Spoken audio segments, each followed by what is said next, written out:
How's it going, everybody? My name is Lucky Buns, and in today's video we're going to be covering the best Pokemon to use your Elite TMs on in Pokemon Go. So this video has been requested quite a bit recently, and I kind of like the idea of updating this once in a while as the meta changes. So similar to my other top Pokemon videos, this list is going to be focused on the best attackers for the Raid/Gym meta, but I'm also going to be covering PvP relevance for dual functionality Pokemon in the Master League. So with that being said, timestamps are going to be linked down below. Feel free to skip ahead to the top Pokemon section, but before we actually get into that, we need to go over some Elite TM fundamentals, starting off with what exactly makes Elite TMs different from regular TMs. So regular TMs are going to let you change the moveset on your Pokemon, but it is randomly rolled within its available move pool each time. Now sometimes this can actually be really difficult if the Pokemon has a large move pool. A good example of this would actually be Mew, which has access to 14 different fast moves and 25 different charged moves. That being said though, most Pokemon typically have between 2 to 3 available fast moves and 3 to 5 available charge moves. Now if we actually compare fast TMs against charged TMs are a little bit more valuable because it's a little bit harder to get the moveset that you want because of the larger move pool. Now let's talk about Elite TMs. So these TMs are going to let you select within that pool of movesets, and you can just choose the exact move that you want without having to actually play the RNG game. Now on top of that, you're also going to get access to legacy moves, which are going to be moves that were once attainable on the Pokemon. Some of the most popular legacy moves are going to be from Calm Days, as well as signature moves for legendary Pokemon. Now the best way to actually take advantage of your Elite TMs is by using them to get certain legacy movesets on the best Pokemon in game, which is exactly what we're going to be talking about in this video. Now at this point, you know why Elite TMs are so good, but how can you actually get them in the game? Well, there's actually going to be a few ways to get them, both free to play as well as pay to play. The first way is going to be pay to play, and that's going to be from Calm Day event boxes. These usually cost between 1,200 to 1,500 Pokecoins and can be purchased in the shop on Calm Days. You can also buy these from the Niantic web store directly, and typically you'll get a discount by doing that. So if you're going to go for the pay to win route, then I definitely do recommend going through the web store, at least checking it to see if there are any additional deals, opposed to going through the actual in-game shop in the app. Now outside of Calm Day boxes, the primary way to get Elite TMs is going to be from GBL, or Go Battle League. The first way is going to be by hitting rank 19 in GBL. So if you actually reach this rank during the season, you're going to get an Elite Charge TM immediately, and then you're also going to get an Elite Fast TM when you collect your end of season rewards. Now on top of that, there are going to be a few other ways to get Elite TMs from GBL. The next one is going to be from Go Battle Day, as well as Go Battle Weekends, or even sometimes Go Battle Weeks. It just sort of depends on the event. Basically, these themed events, you're going to get timed research that will usually award you Elite TMs. Typically they're Elite Charge TMs, which is always really nice to see because those are, in my opinion, the more valuable of the Elite TMs when we compare fast and charge. This is by far the easiest way to get Elite TMs in game, but you have to stay up to date on the events. So if you guys have not subscribed to the channel and turned that bell notification on, I would highly recommend doing that right now, as I do cover all the upcoming events for every single month in Pokemon Go. Now finally, the last way to get Elite TMs from GBL is going to be from the seasonal research, which you have to claim in the shop first. This one is going to be for the dedicated battlers out there who are grinding for Legend or just grinding for rewards. You can get one Elite Fast TM and one Elite Charge TM for completing 400 and 500 wins respectively. You're also going to get a ridiculous amount of Stardust in 10 win increments, which is really nice. Now with that being said, I'm pretty sure that's every single way to get an Elite TM in Pokemon Go. If there are any additional ways you can get them, please let me know in the comment section down below, because I am not aware of it. But yeah, you definitely have a lot of options to get Elite TMs, so you really don't need to buy them from the Calm Day boxes. Like, I really would not recommend doing that unless you just really hate GBL for some reason. Then yeah, like, it would make sense to just go that route, but in my opinion, doing GBL, you can get most of your Elite TMs that way. And trust me when I say this, you're definitely going to have an excess amount of Elite TMs at a certain point if you just do GBL every single season. Now finally, the last question I'm going to go over is, should I use Elite TMs on Pokemon with bad IVs? Unless it's a rare Shadow Pokemon, you should not use your Elite TMs on just any Pokemon. Wait until you get one with good IVs, as this resource is pretty difficult to obtain and it's going to take time to accumulate them as well. Now I do want to give you guys an example of a Pokemon with bad IVs that I would recommend using Elite TM on. The two that come to mind for most recent events are going to be Shadow Kyogre and Shadow Groudon. Due to accessibility, most people were only able to obtain one of these. Also, given how powerful it is in the overall raid meta, it is easily worth the investment right now because it might not get released in raids for at least another year or two, and by that time, you're probably going to have accumulated even more Elite TMs. So accessibility is a huge factor here, and just kind of use that as a basis when it comes down to giving your Elite TMs to these Pokemon. Now as always guys, if you're ever unsure if you should power up a Pokemon or if you should give it an Elite TM, you can always ask me in the comment section down below. I do have a pretty decent audience which will also respond to you as well, so so you have a good community right here that can definitely help point you in the right direction.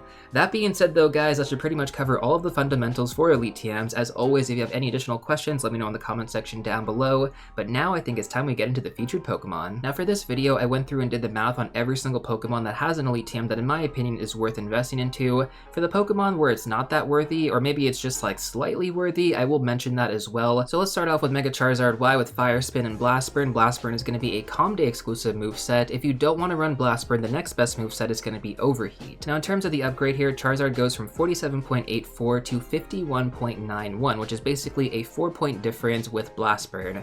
In terms of worthy investments, Mega Charizard Y is definitely getting a stamp of approval. A 4-point difference by giving it Blast Burn is really awesome. Now we also have Mega Blaziken as well, which also benefits from Blast Burn. This one goes from 48.05 to 51.65, which is a 3.6 difference, which is a little bit lower than Mega Charizard Y, but definitely still a worthy investment if you end up getting a really good IV Blaziken or a really good IV Charizard. Either of those options are going to be good to go. They're both the top fire type attackers in the game, and I don't see that changing anytime soon. Now we talk about Reshiram a lot on this channel, basically comparing it to every other fire type Pokemon at level 30. It is an MVP.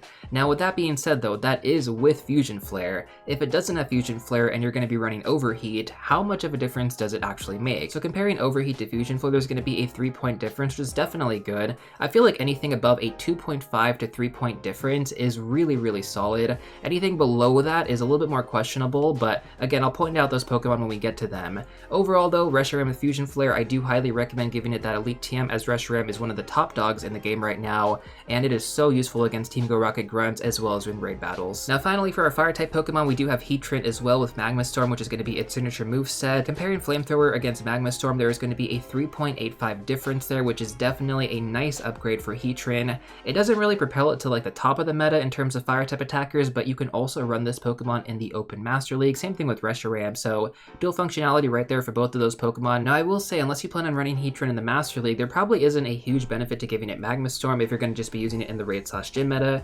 Reshiram with Fusion Flare is going to be a much more worthy investment because you're just going to get a lot more out of it. Moving on, let's talk about our only grass type attacker on this list, which is going to be Mega Sceptile. So you're going to be upgrading from Leaf Blade to Frenzy Plant on Mega Sceptile. Is it actually worth it though?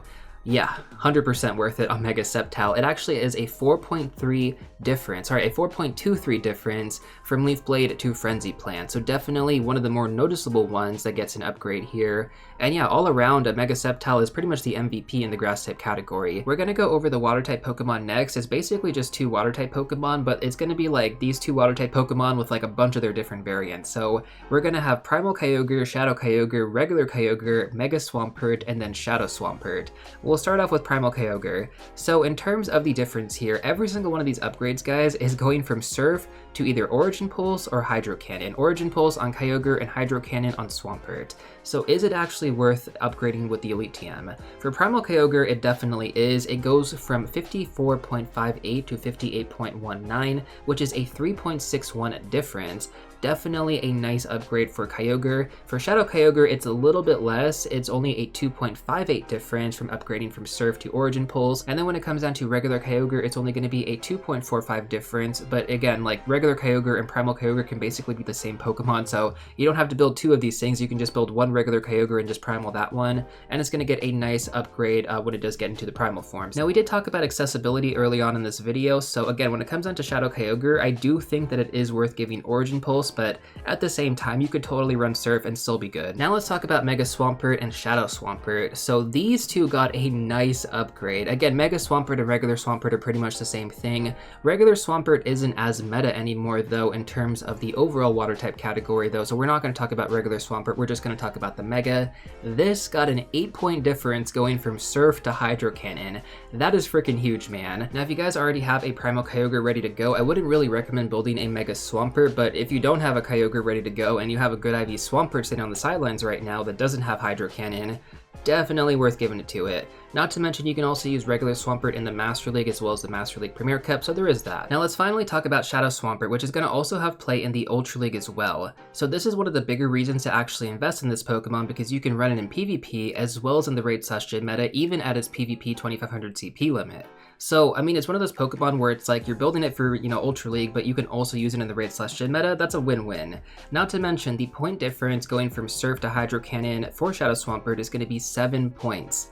That's pretty big. So comparing Kyogre and Swampert, Swampert gets a massive upgrade if you actually give it the Elite TM, but again, like, Kyogre is just better built, so if you have a Kyogre, it's going to be better than Swampert for sure. Now let's actually talk about two Pokemon that aren't going to be worth the Elite TMs, or at least not as much. Those Pokemon are going to be Zekrom and Thundurus in its Therian form. So Zekrom is going to go from Wild Charge to Fusion Bolt, and Thundurus is going to go from Thunderbolt to Wild Bolt Storm. So for Zekrom, going from Wild Charge to Fusion Bolt is going to be a 1.28 difference, and then for Thundurus, going from Thunderbolt to Wild Bolt Storm is going to be a 1.94 difference, basically a 2-point difference. Now what's funny about all this is that Xurkitree is better than both of these Pokemon, but Zekrom and Thundurus both have Master League relevance, where Xurkitree doesn't. So when it comes down to it, if you get a really good IV spread, then yeah, it's definitely going to be worth giving it the moveset. Although I will say that sometimes you want to have Wild Charge for Master League opposed to Fusion Bolt, but I know some people might disagree with this. It's really up to you, but I feel like for Zekrom, it's one of those Pokemon where you can definitely skip giving it the Elite TM and you're just going to be fine with Wild Charge. Like, that's still a really good move to use in Master League as well as for the raid/gym meta. Now if you decide to run Thundurus in the Master League, you do want to have Wild Bolt Storm on it, so I guess that's kind of the deciding factor there. If you plan on building it to level 50, then definitely give it that Elite TM move, but otherwise, you can definitely get by just using Thunderbolt for the raid/gym meta. Next up, let's talk about our flying type. So we have two Pokemon here that I'm going to go over. The first one is going to be Shadow Moltres with Wing Attack and Sky Attack. Sky Attack is going to be the Legacy moveset. Now for Shadow Moltres, Sky Attack is the only option you have to run it as a flying type Pokemon. There is no alternative here, so we don't have any comparison, which makes you wonder, well then how am I going to judge this one right now? Well, essentially we're going to judge it against the overall meta. So yes, it is going to be worth it, and the reason why I say that is because technically your best option is going to be Rayquaza with Dragon Ascent, but that moveset specifically is very difficult to obtain. We'll talk more about that later on in this video, but yeah, that's going to be your best option, but it's also unrealistic to get like 5 or 6 of those. So Shadow Moltres, like building one of these things, is not a bad play. It still has some really good relevance in the overall flying type category, and even compared to Yveltal with Oblivion Wing, it's still going to beat it. Now let's talk about Yveltal with Gust and Oblivion Wing. So Oblivion Wing is going to be the signature moveset for Yveltal, and this is comparing it to Hurricane, which it previously had.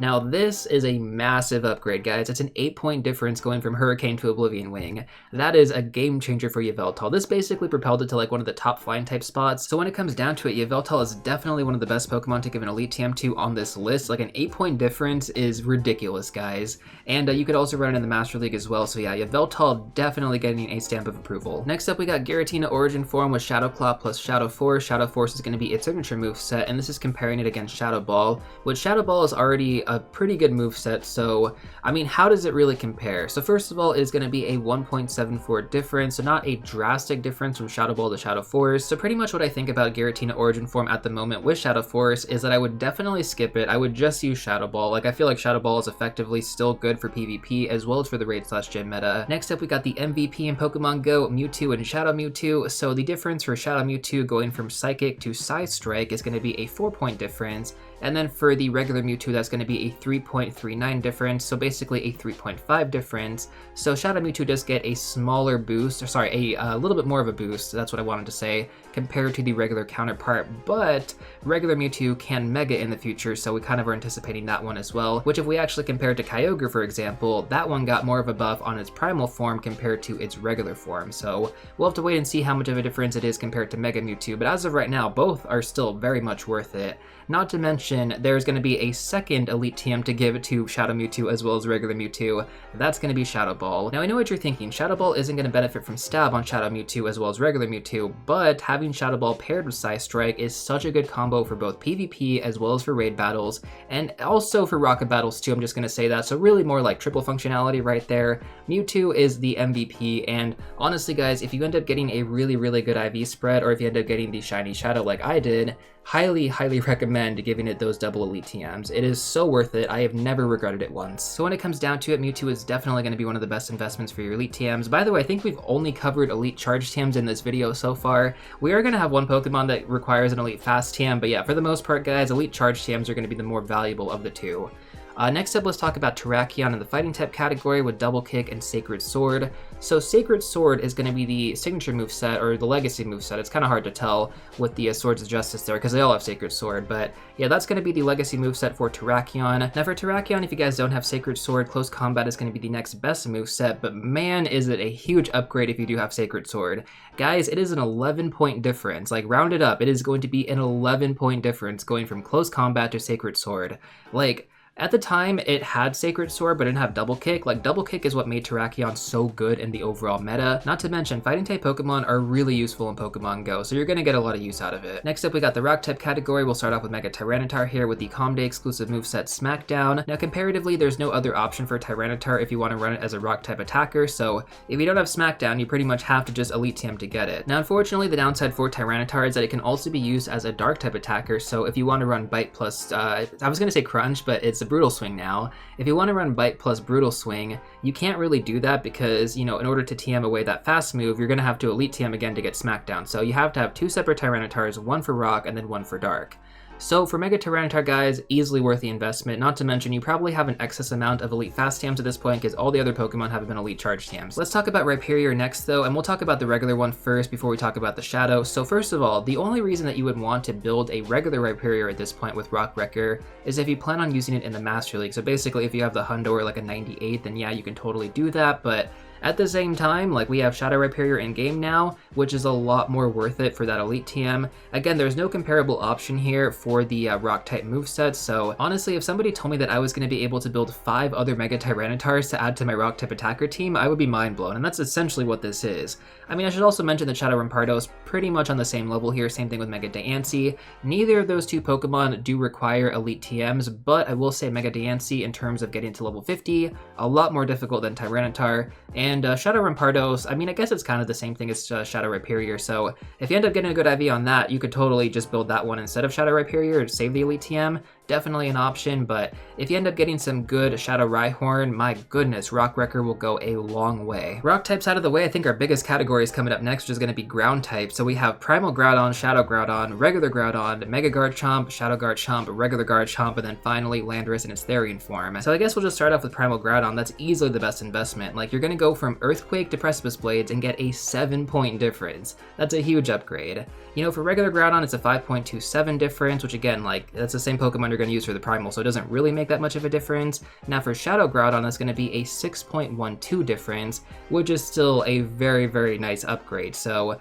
for sure, if I had to pick between Groudon and Kyogre to give the Elite TM to, Shadow Groudon definitely makes a lot more sense. Now there is one downside to this, and it's not really a downside because you can technically just use it for Master League as well as Rocket Battles after you give it the second Elite TM, but yeah, Groudon is going to need to have a second Elite TM on top of Precipice Blades, and that's going to be for the exclusive moveset, or the legacy moveset, Fire Punch. I don't know when this became exclusive or legacy, but yeah, combined with Precipice Blades, this is like one of the best combos in Pokemon Go. Like, Groudon has become my favorite Pokemon to use, like, just for everything, for raid battles, for PvP, for, you know, rocket battles. It's just good everywhere, and it's with the combination of Mud Shot plus Precipice Blades and Fire Punch. Like, that combo is so deadly. Fire Punch is super spammy, and Precipice Blades hits like a truck. Now, unfortunately, I haven't had the chance to test out Shadow Groudon in the Rocket Battles as well as in PvP, but I will say, if it's anything like regular Groudon, it's easily going to be worth that investment. And really, if you're just going to use it for the raid/gym meta, I mean, it's worth the upgrade right there. And if you're going to just use it for that, then you don't have to give it Fire Punch, but I would give it Fire Punch because, you know, you're probably going to use it in Rocket Battles, let's be honest. For Mega Garchomp, it's going to be a 2-point difference going from Earthquake to Earth Power. For Shadow Garchomp, that's going to be a 2.5 difference from Earthquake to Earth Power, and then for regular Garchomp, it's only going to be a 1.73 difference. Again, for Mega Garchomp and regular Garchomp, that's basically the same thing, so just kind of treat it like Mega Garchomp here. But really when it comes down to it, like, is it as important to have Earth Power on your Garchomp? And the answer is no, not really. Like, especially with Primal Groudon out with Precipice Blades, like, I would much rather give Groudon Precipice Blades than give Garchomp Earth Power. Like, you can use Garchomp in the Master League meta, you can also use it as a Dragon-type attacker. There's a lot of versatility with Garchomp, but at the same time, in terms of worthy investments for Elite TMs, you can definitely just go on using Earthquake, and it's not going to be a huge deal. Like, it's going to be a slight difference, especially if you're going to run it in PvP, but, you know, compared to the raid/gym meta, it's not that big of a deal. You can definitely live without it. Now, finally, we have Landorus in its Therian form with Sandsear Storm, a Mudshot plus Sandsear Storm, again, upgrading from Earthquake. This one does have a nice upgrade, though it's about a 5-point difference going from Earthquake to Sandsear Storm, so definitely a noticeable change there. And Sandsear Storm basically puts it on the same level as Groudon with Precipice Blades, like they're pretty much tied. Now we have one of our best Pokemon coming up next, which is going to be Metagross as well as Shadow Metagross with Bullet Punch plus Meteor Mash. Meteor Mash is going to be the Calm Day exclusive moveset for Metagross, and this is upgraded from Flash Cannon. So Flash Cannon really sucks on Metagross. Like, the difference here is pretty astonishing, guys. So for Shadow Metagross, it's a 13-point difference going from Flash Cannon to Meteor Mash. It's actually insane how much of a difference that is. And for regular Metagross, it's pretty similar. It's about an 11-point difference if we round up. And Metagross will get the Mega in the future too. So if you want to give it Meteor Mash on like your best IV Metagross, that definitely makes a lot of sense. Otherwise, the rest of your Elite TM should definitely be going towards those Shadow Metagross. There's really no other options in the Steel type category, so Metagross is like your MVP. And again, like when we have Fairy type raid bosses, and we do sometimes, Metagross is the only Pokemon that you want to have on your team. The only other Pokemon that's actually going to make a difference is probably Zacian when it gets access to Behemoth Blade, which I don't think is going to happen for a very, very long time. So as of right now, Shadow Metagross is easily like the best investment for this category and probably one of the best investments on this list. Now we got 2 more Pokemon left before we go over some bonus Pokemon. The next one is going to be Xerneas, the only other option on this list that is actually going to be an Elite Fast TM change for Geomancy. And the charge move you want to run is going to be Moonblast. Now again, compared to what the other option was, we didn't have a very fast move on Xerneas, so it's basically if you want it, you got it. If you don't, then that's pretty much the end of it. Now is Xerneas actually worth building? I'm gonna say yeah, because you can also run it in the Master League, and Xerneas, like for the longest time, like just wasn't really that relevant in Pokemon Go, and with Geomancy, it's definitely up there. Now finally, our last Pokemon on this list is going to be Shadow Salamence with Dragon Tail plus Outrage. Outrage is going to be the Calm Day exclusive moveset, and you're upgrading from Draco Meteor here, which is really not going to be that big of a difference. It's only a 1.4 difference from Draco Meteor to Outrage. Now the reason why I recommend this, if you decide to go for it, is because Outrage is a 2-bar move, whereas Draco Meteor is a 1-bar move. 2-bar moves and 3-bar moves are a lot better in raid battles for this reason, because you can probably get more moves off consistently rather than trying to charge up to one super move. Like, you know, Fusion Flare kind of falls into this category as well, but a super move like Draco Meteor, Fusion Flare, I think even Fusion Bolt, like all those moves take a lot of energy, and sometimes you get knocked out like right before you get to it, which is really frustrating, which definitely brings your DPS down a ton. I'm sure most of you guys probably already evolved your Shadow Bagon into Shadow Salamence a few weeks ago during the Calm Day Classic, but if you didn't, you're probably asking yourself, well, should I actually give it Outrage? Honestly, I wouldn't. Like, it just doesn't make that much of a difference. Like, it's definitely a difference, but like an Elite TM worth, probably not. And with that being said, guys, that's basically every single Pokemon that I would give an Elite TM to in Pokemon Go in 2024. Obviously, this list is going to change in the future, and I can't wait to cover it when it does change, but as of right now, those are the best options you have. Now, there are actually a few Pokemon that I did want to go over. You can actually Elite TM to get these Pokemon, but they are technically like legacy movesets, where if you do actually have them, they're really, really good. So I'm just going to cover these real quick before we wrap things up. The first 2 Pokemon are going to be Apex Shadow Ho-Oh and Purified Ho-Oh. So specifically for the Purified Ho-Oh with Sacred Fire plus, and then for the Apex Shadow Ho-Oh that's going to have Sacred Fire plus. The only way to actually get this Ho-Oh was from the Masterwork research for the Johto Tour event, which was a few years ago. So if you guys actually have one just sitting in your storage, just know that Apex Shadow Ho-Oh with Sacred Fire plus, as well as Purified Ho-Oh if you end up purifying it, they're both still really, really good, but you can't Elite TM to actually get them. The only way to actually have the moveset on your Shadow Ho-Oh is if you actually got that specific Ho-Oh during that event. The next Pokemon is going to be Shaman in its Sky form with Magical Leaf plus Grass Knot. So Magical Leaf is going to be the legacy moveset here. Now the weird part about this is that everyone is under the assumption that if you use an Elite Fast TM, you should be able to get Magical Leaf on your Shaman, but apparently that's not the case. Like, you had to get very specific Shaman. I don't know how it's coded in game, but only certain Shaman can get Magical Leaf, and technically it's not a legacy moveset because you can just get it by using a regular Fast TM. So if you guys are going through and wondering why you can't get Magical Leaf on your Shaman, this is the reason why. It's kind of bugged, or maybe it's exclusive for this reason. Once again though, it's not the biggest deal in the world. Kartana is going to be a bitter grass type attacker anyway, so yeah, it's not the end of the world, guys. Next up we got a big one, Mega Rayquaza. I said I would talk about this one at the end of this video, so this one's going to be with Air Slash plus Dragon Ascent. Dragon Ascent is going to be the signature moveset for it. Now the only way to get Dragon Ascent is if you actually give your Rayquaza a Meteorite, which is also required to Mega Evolve your Rayquaza. But let me just say this, like, Like, going from Hurricane to Dragon Ascend is a massive upgrade. Guys, it's a 20-point difference from Hurricane to Dragon Ascend. Like, Mega Rayquaza is so damn good with this moveset, it's just unbelievable. But at the same time, Meteorites are also incredibly difficult to get in-game. The only way to officially get them is from raid battles if you didn't get them from the special research a few years ago. So if you guys actually have some Meteorites stashed away, please use these very carefully. I would actually recommend saving them for the Shadow Rayquaza, because if we can get Dragon Ascend on that thing, oh my goodness, that is going to be the best Pokemon in the game by a mile. And then finally, the last two Pokemon that we're going to go over are going to be Palkia Origin Form and Dialga Origin Form. Palkia Origin Form has the exclusive moveset Spatial Rend, and Dialga has the exclusive moveset Roar of Time.